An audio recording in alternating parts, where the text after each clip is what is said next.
हरे कृष्णा, राधे राधे। आज हम आपको बैसाख मास की वरुथनी एकादशी की कथा सुनाएंगे।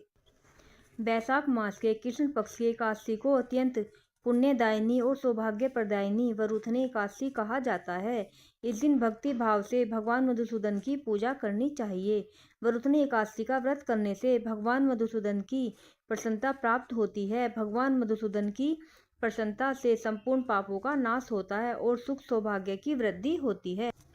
कामदा एकादशी का संपूर्ण वृत्तांत सुनाने के पश्चात महाराज युधिष्ठिर ने भगवान श्री कृष्ण से विनती की कि हे मधुसूदन, अब आप मुझे बैसाख मास के कृष्ण पक्ष की एकादशी के नाम, व्रत विधान और पुण्य प्रताप के बारे में विस्तार पूर्वक बताइए। मधुसूदन भगवान श्री कृष्ण ने कहा कि हे राजेश्वर, इस एकादशी का नाम वरुथनी है। यह सौभाग्य देने वाली, सब पापों को नष्ट करने वाली तथा अंत में मोक्ष देने वाली है। इस व्रत को यदि कोई अभागिनी स्त्री करे तो उसको सौभाग्य मिलता है।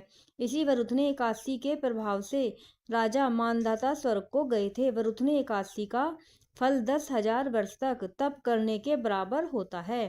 कुरुक्षेत्र में सूर्य ग्रहण के समय 1,00,000 भार स्वर्ण दान करने से जो फल प्राप्त होता है, वही फल वरुथनी एकादशी का व्रत करने से मिलता है। वरुथनी एकादशी के व्रत को करने से मनुष्य इस लोक में सुख भोग कर परलोक में स्वर्ग को प्राप्त होता है। शास्त्रों में कहा गया है कि हाथी का दान घोड़े के दान से, तिलों के दान से स्वर्ण दान तथा स्वर्ण के दान से अन्न का दान श्रेष्ठ है। अन्न दान के बराबर कोई दान नहीं है। अन्न दान से देवता, पितर और मनुष्य तीनों तृप्त हो जाते हैं। शास्त्रों में इसको कन्यादान के बराबर माना गया है। वरुथनी एकादशी के व्रत से अन्नदान तथा कन्यादान दोनों ही योग के बराबर फल मिलता है। जो मनुष्य लोभ के वश होकर कन्या का धन लेते हैं, वे प्रलय काल में नरक में वास करते हैं या उनको अगले जन्म में बिलाव का जन्म भोगना पड़ता है। जो मनुष्य प्रेम एवं धन सहित कन्या का दान करते हैं, उनके पुण्य को चित्रगुप्त भी लिखने में असमर्थ हैं। जो मनुष्य इस वरुथनी एकादशी का व्रत करते हैं, उनको कन्यादान का फल मिलता है। वरुथनी एकादशी का व्रत करने वालों को दशमी के दिन निम्नलिखित 10 वस्तुओं को त्याग देना चाहिए।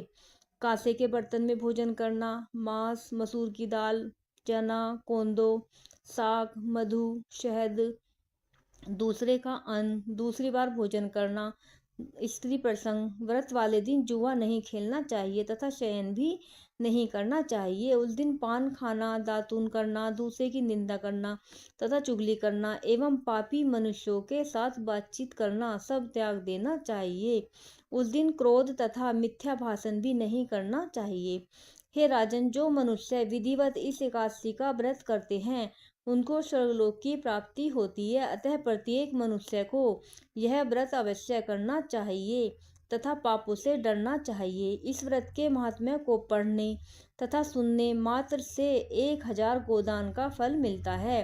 इसका फल गंगा के स्नान के फल से भी अधिक है। इस दिन खरबूजे का सागार लेना चाहिए। राधे राधे। बोलो एकादशी मैया की जय।